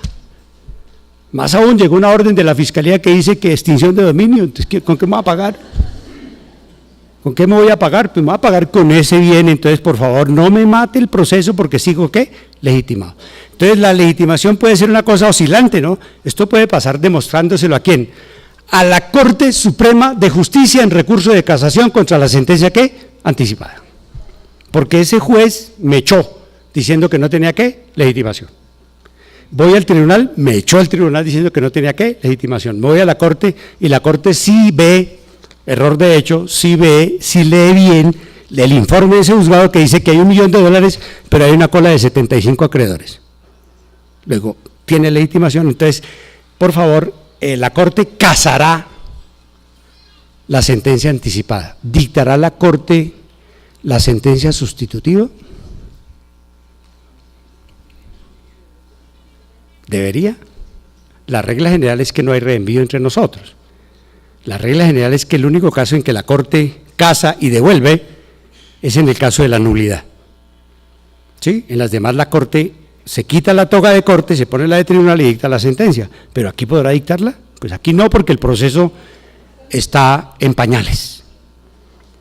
Entonces se consagró nuevos casos de reenvío. Cada que la Corte case una sentencia anticipada tiene que devolverla al juzgado de origen para que la terminen, porque el proceso apenas está empezando. No es que hubo un examen prematuro en el umbral, en los prolegómenos sobre la legitimación, y resulta que al juez y al tribunal les pareció que no había legitimación, la Corte dice, hay legitimación. ¿Que está cerrado el debate de la legitimación para siempre, cosa juzgada? No, hay cada caso. Es posible que la Corte diga, con lo que tengo hoy tiene legitimación, y mañana puede decir, no tiene legitimación. Por ejemplo, de los 75 procesos, murieron 74 por desistimiento tácito. ¿Sí? Pues tenía legitimación y ya no la tiene, o ¿sí? La quiere o la pierde. Igualitico cuando en un proceso de simulación, donde la cónyuge demanda al marido tramposo que ha vendido los bienes, y al compadre que santafereño ese que le ayudó a comprar, le recibió de testaferro el inmueble, pues la señora, la jurisprudencia de hoy con un salvamento de voto honroso del doctor Tolosa y el doctor Salazar, dice que tiene que estarse divorciando para poder impugnar los actos. O sea, en desarrollo de la ley 28 del 32, la cónyuge solamente tiene legitimación ¿para qué? Para demandar los actos de su marido cuando está en tránsito un proceso de ¿qué? De divorcio o cualquiera que ponga fin a la unión marital de hecho o a la sociedad conyugal. Pero que si están los dos divinamente, ¿sí? No tiene la señora ¿qué? Legitimación. Yo no estoy de acuerdo con el salvamento de voto. Que dice, no señor, ya ahora lo explicaré, si se alcanza el tiempo. Pues ¿qué ocurre? La señora, miren los temas de legitimación. Allá tenemos proceso de divorcio, lo mismo nos sirve allá tenemos divorcio, aquí tenemos ¿qué? Simulación. ¿Sí? ¿Quién es el demandado aquí? El marido y el compadre santafereño, doctor Chinchilla. ¿Y quiénes son las partes allá? Pues el marido y la mujer. ¿Quién es la demandante? La señora, el divorcio, porque la obligaron a demandar el divorcio. Entonces aquí ya van avanzando, están empezando el proceso y la señora, demandante del divorcio, ¿me siguen o no? Pues le llevan serenata, reggaetón, vallenatos, mariachis, cualquier cosa de esas, ¿sí? Bachata. Se admiten todos los géneros musicales, por horribles que sean, para propósitos pedagógicos, todo es posible. Le llevan chocolatines a esta señora, ¿sí? Flores, joyas, una factura de anticipada de pago del cambio extremo por una liposucción. Y el tipo todo meloso le echa el brazo por encima y le dice, no peleemos más, camine, conciliamos. Y lo concilian, no es que se divorcien de mutuo acuerdo, le dice, desista, mija, no moleste, qué pena con los muchachos. Tienen 2 hijos caseros de 50 años cada uno. Bueno, Bombril. No peleemos más. Y la señora dice, bueno, en medio de, acompañado de unos traguitos bien sabrosos, dice, firma el desistimiento, pasan por el juzgado y salen abrazados. ¿La señora tiene legitimación o no? Para la simulación, ¿tiene legitimación? No tiene legitimación en la tesis mayoritaria de la Corte. En la tesis del salvamento de voto, claro que tiene legitimación, porque la señora se legitima por ser la cónyuge. Lo que pasa es que la tesis de la Corte, que ha venido durante mucho tiempo, es que para respetar el régimen de administración separada de bienes, la cónyuge no se puede meter, o el cónyuge, ninguno de los dos, en los negocios del otro, porque la administración es separada. Entonces, con un celo extremo, dice, usted no se meta aquí por el principio de relatividad de los contratos. Usted no se meta aquí porque usted es apenas la cónyuge. Entonces, la minoría, el salvamento de voto, con toda lucidez repite, dice, pues eso es cierto, que la cónyuge no se puede meter, ninguno de los cónyuges, en los negocios del otro, cuando son negocios normales. Pero cuando es trampa, truco, simulación, pero claro que puede meter y no tiene por qué demandar el divorcio. Conclusión, la señora, para poder evitar los actos fraudulentos de su marido, tiene que demandar el divorcio, o sea, se tiene que quedar probablemente, o se queda sin la casa o se queda sin el marido. Yo creo que se puede quedar con el marido porque lo quiere, y el papá de sus hijos, y no quiere destruir el hogar, y no quiere demandar el divorcio, pero quiere controlarlo. Y controlarlo no es prohibirle que vaya a los partidos de Santa Fe, sino controlarlo es no haga trucos, no haga trampas, no haga simulaciones, no haga fraudes. Porque esos fraudes además están sancionados, ¿no? Sancionados tanto que si le demuestran ese fraude, pierde su participación en la casa en la disolución de la sociedad conyugal. Pero bueno, ¿por qué estábamos en esto? Para mostrar que la legitimación es un asunto que puede ser semáforo. A veces es muy claro que la tiene o no la tiene, pero hay ocasiones en que la legitimación puede estar y puede no estar. Por ejemplo, cuando el carácter de acreedor está en discusión. ¿Es o no es acreedor? Si no es acreedor, no tiene legitimación. Si el crédito no es exigible, no tiene legitimación. Si tiene más bienes, garantía, prenda suficiente, no tiene legitimación. Eso es discutible. Lo malo es que, por favor, señores, queridos colegas y jueces, por favor, pónganse las gafas cuando vayan a empezar la audiencia, ¿sí? Para que no les lean los ojos.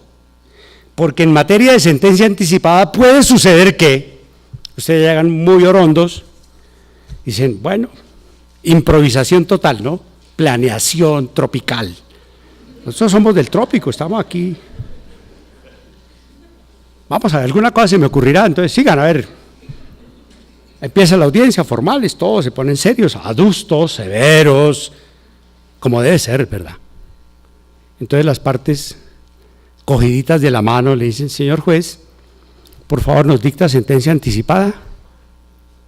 Y ustedes cambian de colores, ¿qué? Yo venía a ver cómo interrogaban a los peritos y a los testigos, ustedes me piden disque sentencia anticipada, ustedes tienen que planear por escenarios, por favor. Puede suceder que en medio de en medio del debate o empezando, dicte sentencia anticipada, y cuando ustedes se ponen pálidos y no saben a quién mirar, porque no han leído el expediente, soy pues muy, lo digo cariñosamente, hago una especie de caricatura pues para llamar la atención, ¿sí? Entonces las partes están así mirándolos a los ojos, pónganse las gafas, para que no les lean que ustedes no tienen ni idea de qué era lo que iban a hacer ese día. Conclusión, el consejo cariñoso es, lo único que está prohibido en este código es que improvisar. Ni el abogado, ni el perito, ni la parte puede ¿qué? Improvisar, menos el juez. No se puede improvisar por estas cositas de la sentencia anticipada. ¿Qué tal que todo esto nos lo digan en medio de una audiencia? ¿Yo para dónde cojo? Si no leí previamente, no hice mi programa, mi guía, no leí, no tenía por lo menos unos rudimentos teóricos de qué hacer.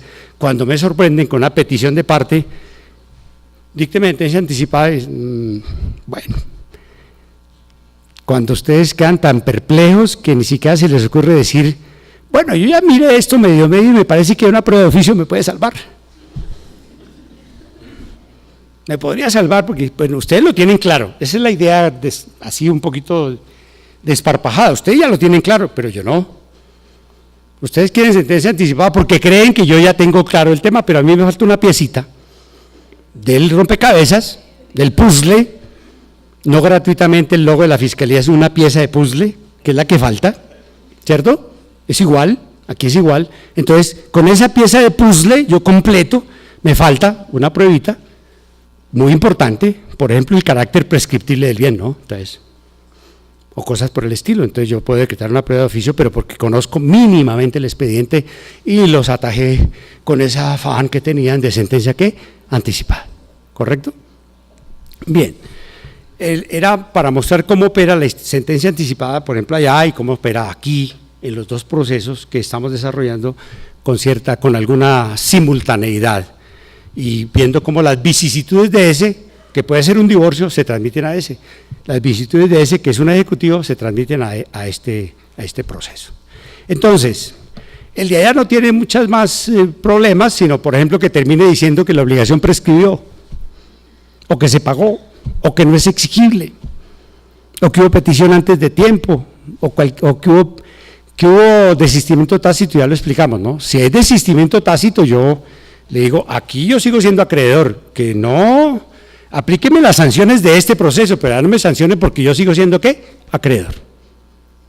Me sancionan porque estoy vetado para asistir a la jurisdicción en un tiempo que establece la ley, pero yo sigo siendo ¿qué? Acreedor. Grave cuando me dicen no es acreedor porque reponen el auto de mandamiento de pago o porque prospera una excepción de prescripción, pago, transacción, confusión, novación, cualquier cosa del 1625 que ponga fin al proceso. Me mató porque me dejó sin legitimación. Ese es el caso de legitimación extraordinaria. Ahora, podemos seguir haciendo combinaciones. Yo a ese señor que está empujando este proceso hasta el final, empecinadamente, con devoción, porque es acreedor, y dice, yo me voy a pagar, ¿no? Entonces, aquí dictan sentencia, él dice, se frota las manos, y de pronto le sale la tesis Celia Cruz, no hay cama para tanta gente. ¿A quién le van a pagar? ¿A él o a todos los acreedores? A todos los acreedores. ¿Y qué ganó empujando? Nadie sabe para quién trabaja. Llegaron unos de alimentos, unos laborales, el fisco, y él se quedó mirando y dice, pues yo estuve 3 años empujando esta pertenencia y ¿qué me van a dar? En principio podemos decir que no le dan nada. ¿Qué le dan? Las costas causadas en interés general de los acreedores. Los gastos del proceso de pertenencia sí se los pagan antes. Dicen, tome, como usted metió plata aquí en publicaciones, inspecciones y otras cosas, le damos esa platica, pero su crédito, vaya, haga fila con los pobretones, es decir, los quirografarios, vaya, aparece allá. Pero no me va a tocar nada, yo fui el que obtuve que ese bien entrara al patrimonio del deudor. Dice, sí, le damos una medalla y los gastos del proceso que llaman costas causadas en interés general de los acreedores, no le damos más. Y espérese, ¿correcto? ¿Qué llevamos al proceso? Reanudemos y peguémosle otro impulso al proceso de pertenencia, de declaración de pertenencia, y Y combinémoslo ahora otro ratico con un proceso de divorcio, liquidación de sociedad conyugal, o unión marital de hecho. Ya quitemos el ejecutivo porque en este momento no tiene mucha utilidad, dejemos un tema de sociedad conyugal o de sociedad patrimonial allá. Un divorcio allá en trance de liquidación y aquí tenemos el proceso de ¿qué? De pertenencia. ¿Qué debemos llevar a un proceso de pertenencia? A ver, yo creo, vamos a explicar cada cosa, pues un poco haciendo una caricatura y me disculpa. A un proceso de pertenencia hay que llevar las botas pantaneras porque es la finca Loma Redonda, a ustedes se lo olvido, ¿no? Sí, la toga con botas pantaneras, bueno, yo diría que sí, y hay antecedentes, primero no se ven y hay antecedentes donde la justicia se administraba debajo de un tipo de árbol específico, y el símbolo no era la toga, sino donde se ubicaba el señor. Entonces yo pensaría que no está mal visto, todo lo contrario, que el juez haga toda la instrucción y cuando va a dictar sentencia se ponga su toga y diga, en este momento simbólicamente voy a ¿qué? A dictar sentencia, así sea por encima del jean embarrado y las botas pantaneras y dicte su sentencia. ¿Qué más tiene que llevar? Tiene que llevar un decámetro, estoy exagerando, pues porque de pronto hay que verificar, claro que un perito me resuelve el problema, ¿no? Tiene que llevar un metro. Sí, un metro, de esos de las abuelitas que uno cogía y los estiraba hasta que los dañaba y le daban un coscorrón, ¿no? Esos flexibles, ¿para qué? Para medir el aviso que hay que poner en los lugares de acceso del inmueble o en la portería del edificio, porque si no tiene 1 metro por 1 metro y 10 por 7 las letras, entonces hay nulidad por indebida notificación. Entonces ya los abogados allá midiendo, estoy haciendo una caricatura, por supuesto, diciendo, mire, es que la letra número 8 tiene apenas 8.9 de alto, entonces nulidad porque esto no está bien notificado. No es así, no es tampoco tan absurdo, pero de pronto un testigo dice, interrogado por el juez, dice, el aviso lo pusieron esta mañana antecitos que usted llegara. Nulidad por indebida notificación, porque ahora la notificación en el proceso ejecutivo es, por favor, de la estaca a la red, perdón, el proceso de pertenencia, de la estaca a la red, porque hay un registro nacional de procesos de pertenencia, la red, la web, avanzadísimos, ¿no es cierto? Pero hay que poner una estaca con un aviso o colgarla por ahí en un árbol en los lugares de acceso al inmueble, y eso no es novedoso, la palabra hipoteque o hipoteca viene de bajo aviso. Cuando no había esos sofisticados sistemas modernos registrales, en Roma, para saber si un bien estaba grabado con hipoteca, antes de que pudieran después de que mataban al deudor o lo vendían como esclavo y aparecían las garantías, esto es Roma, pues ellos en Roma no se preocupaban en la etapa inicial por las garantías, porque si la gente no pagaba, pues simplemente lo cruzaban el Tíber, y al cruzarlo el Tíber perdía su condición de ciudadano libre y lo vendían como esclavo. Entonces, si un acreedor lo invitaba a cruzar el Tíber, ya sabía lo que le iba a pasar, ¿cierto? Lo vendían como esclavo, o lo mataban o le ponían cadenas. Entonces, las garantías no eran importantes, porque la garantía era el cuerpo del deudor. Por eso es que en los tratados internacionales y en las constituciones aparece una norma que se nos antoja como absurda, una norma como que es desueta, como que ¿para qué ponen eso? Si eso es que es obvio, ¿no? Que no habrá prisión por deudas. Más aún, la precisión en los tratados internacionales, para que no nos equivoquemos, es que no hay prisión por obligaciones contractuales, para que puedan los estados penar, por ejemplo, tema de alimentos, para que pueda penar el robo al fisco, no pagar impuestos, que son deudas, pero no contractuales. Entonces los tratados dicen, no habrá prisión por obligaciones ¿qué? Contractuales. ¿De dónde viene eso? Pues de la reminiscencia, el recuerdo de cuando la garantía era ¿qué? El cuerpo, la persona. Ahora la garantía son sus bienes, 2488 del Código Civil. ¿Y por qué hablé de la hipoteca? Porque cuando nació la hipoteca, lo que hacían era clavar una estaca física con un aviso, y la palabra hipoteca quiere decir bajo aviso, es decir, que eso está grabado porque tiene aviso. Entonces, que no lo puede vender el dueño porque está grabado para el pago de una obligación, está afectado. Entonces, eso de poner estacas en los predios no es tampoco una novedad, ¿Para qué llevamos el metro? Para medir el aviso, hay que ponerlo, hay que colocarlo en el lugar de entrada en los apartamentos, en los conjuntos, unidades residenciales.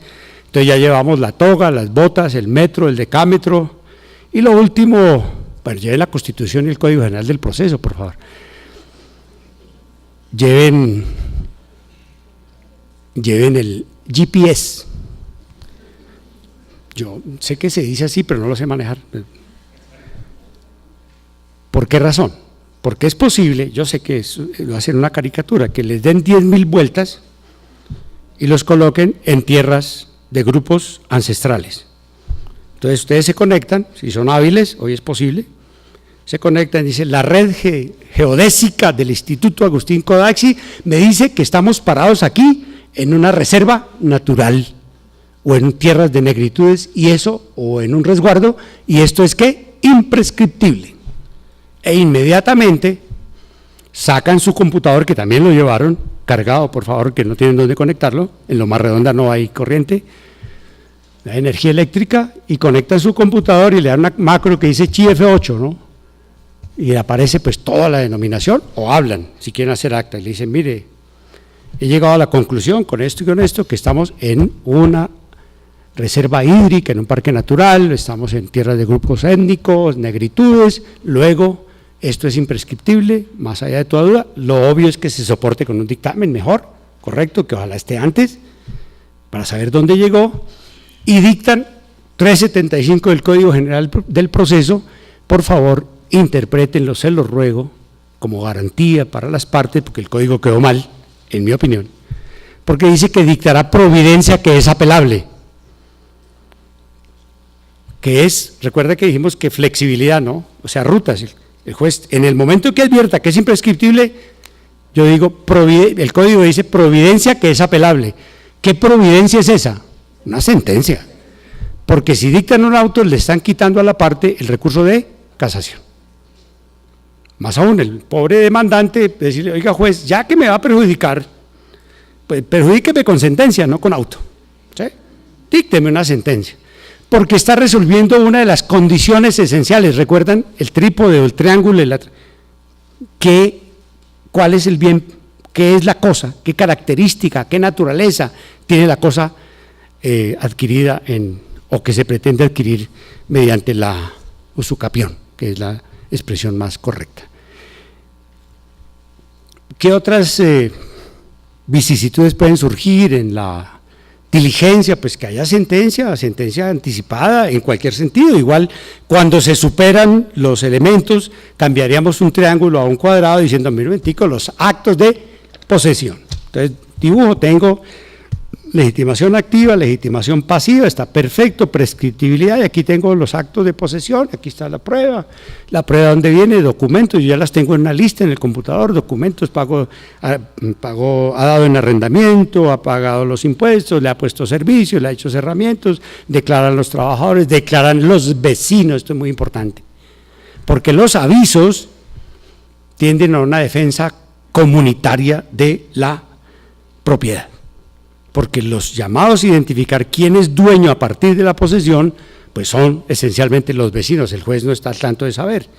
Entonces, eso de avisar a una comunidad con suficiente anticipación que hay un fulano intentando usucapir, es socialmente relevante y muy importante como medida de ¿qué? De publicidad, ¿no?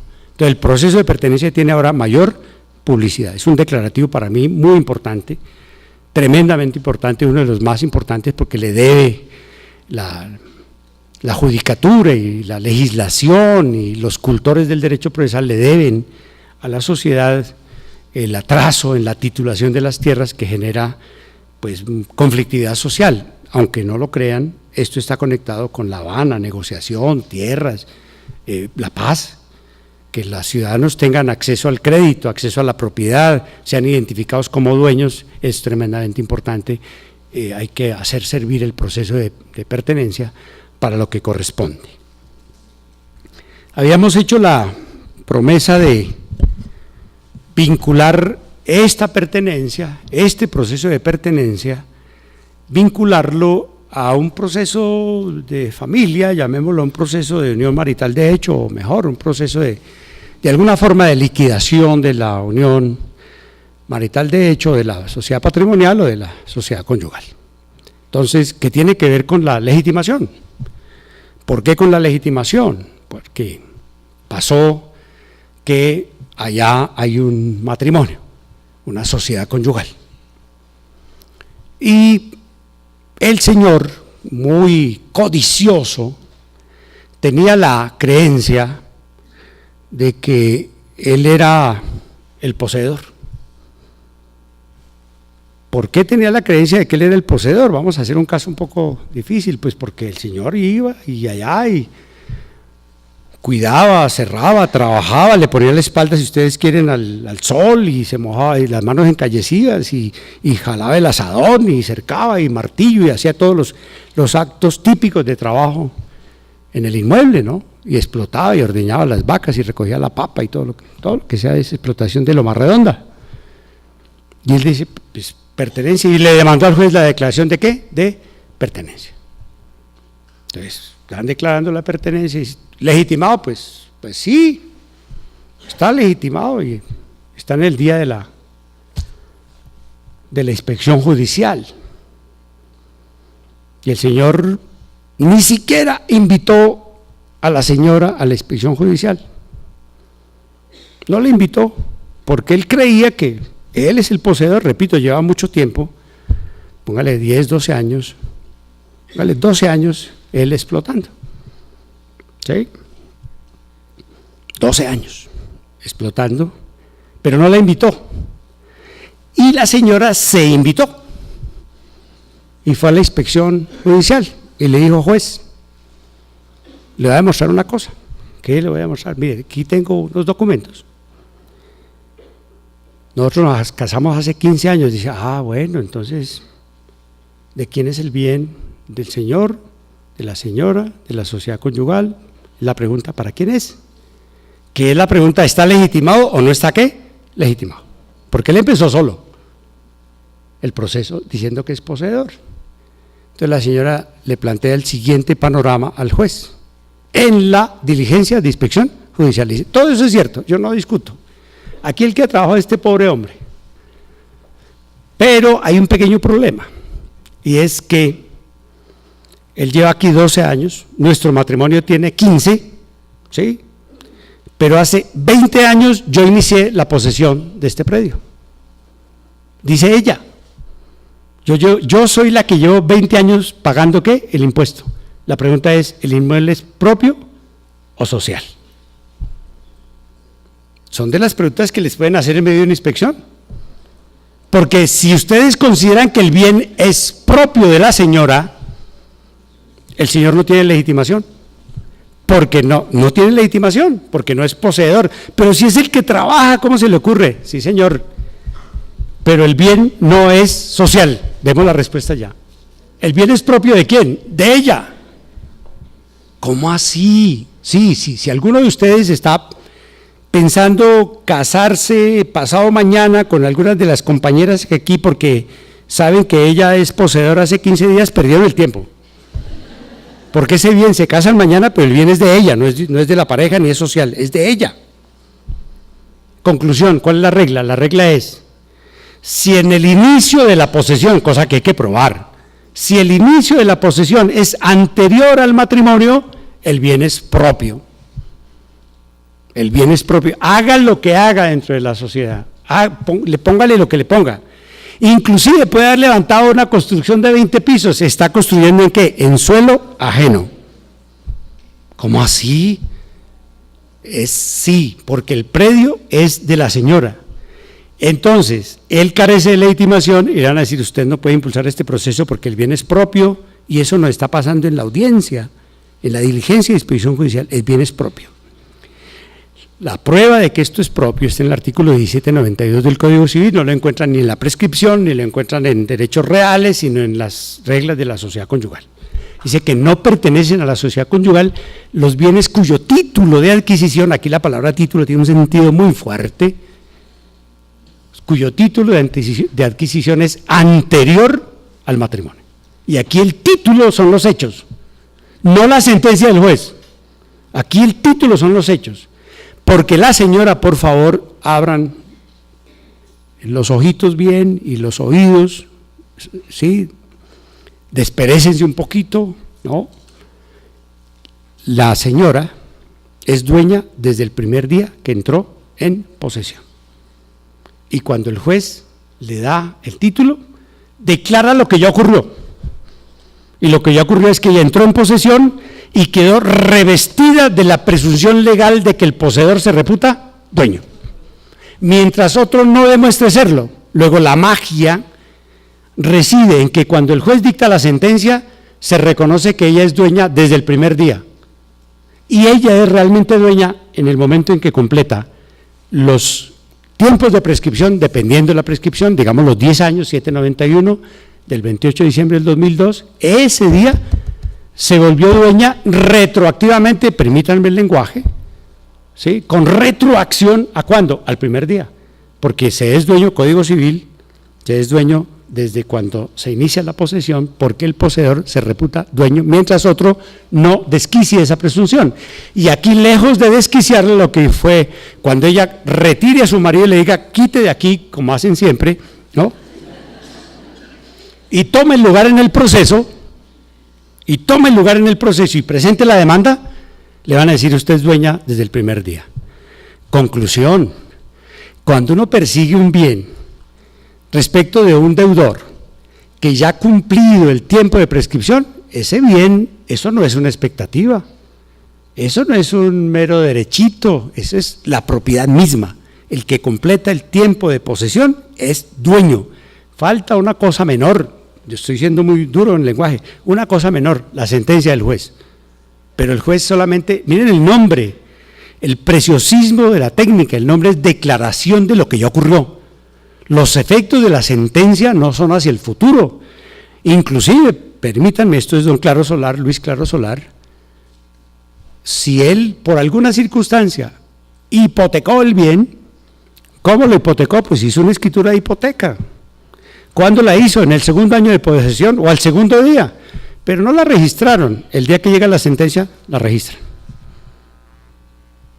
¿Vale la hipoteca? Claro que vale la hipoteca, porque él es dueño desde el primer día. Esa es la consideración. ¿Y qué efecto tiene aquí? Pues que nos va a hacer oscilante el tema de la legitimación. Cuando quiera que, ustedes ya lo conocen, en el umbral del proceso, comenzando el proceso, en los prolegómenos, cuando este despunta, se inicia, comienza, y aparece probada la prescripción, la cosa juzgada, la transacción, la prescripción y paso a la mano, porque es distinta a la mano derecha, o la legitimación, que no es excepción, sino una condición de posibilidad de la prosperidad de la pretensión, una cosa distinta. Entonces el juez puede dictar sentencia anticipada cuando quiera, que en el momento en que sea, cuando quiera que aparezca. Ese es el modelo de sentencia anticipada y algunas de las muchísimas vicisitudes que han surgido o surgirán cuando ustedes sean conminados en medio de una audiencia a dictar sentencia o vean que es posible hacerlo. Para hacer una caricatura que de pronto los impacte y lo recuerden, es posible que haya un juez un poco prematuro, muy afanoso, que todos los días se encuentre una manera de matar el proceso con sentencia anticipada. El primer día dijo, eso está prescrito. Y corrigen y lo corrigen yendo hasta la corte para corregirlo, ¿no? Hombre, que no está prescrito. Ah, bueno, cuando le vuelve el expediente dice, acá me cuenta que no es prescripción, es caducidad y de oficio. Después revisa el expediente, esto se me parece una transacción, sentencia anticipada. Y vuelve y reconoce, hombre, que eso no es transacción. Ah, bueno. Entonces, aquí hay un papelito de un juzgado que dijo, cosa juzgada. Hombre, que no. Puede ir 4 o 5 veces a la corte. Es una caricatura, una exageración. O por supuesto que no va a pasar así, pero podría ir. Y lo último es vencido, ya derrotado, dice, acabo de darme cuenta que el tema es de ¿qué? De legitimación. Y les dicta la 5ª sentencia anticipada en el mismo proceso, todas las cuales se convirtieron en ¿qué? Se convirtieron en autos. ¿Por qué en autos? Porque coloquémonos en el estrado del tribunal. En el estrado del tribunal, con la nueva configuración que viene de la ley 1395, las sentencias las dicta el tribunal, en pleno, los tres. Los autos, el ponente y un par de autos que dicta la sala, ¿verdad? Pero cuando se revoca una sentencia anticipada y se niega, obviamente, ¿qué se está dictando? Un auto. ¿Y quién lo dicta, el ponente o la sala? No, podría defender, yo no creo, que es el ponente. Dice, usted acompáñenme hasta aquí. O sea, ahora fírmenme aquí, estoy haciendo una caricatura. Que revocamos la sentencia porque estaba equivocado el juez cuando dictó la sentencia anticipada, que yo digo el auto diciendo, niégase. ¿Sí?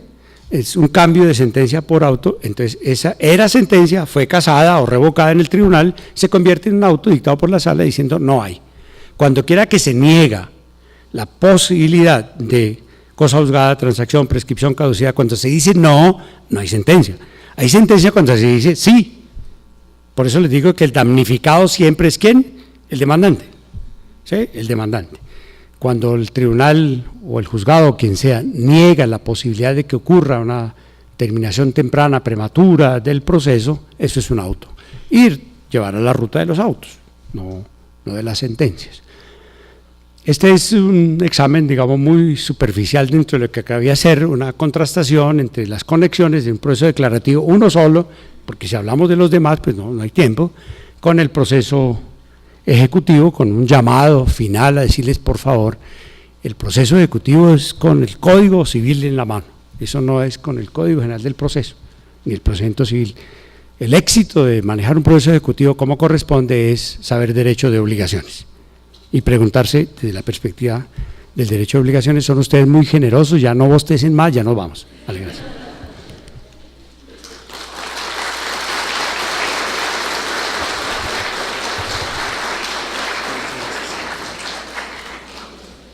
Muchas gracias al doctor Edgardo Villamil. Los invitamos a ustedes entonces a que vamos a tener ahora el tiempo del almuerzo, a que por favor seamos puntuales en el regreso a las 2 de la tarde para poder lograr dar cumplimiento a la agenda que está programada para este curso en las horas de la tarde. Muchas gracias.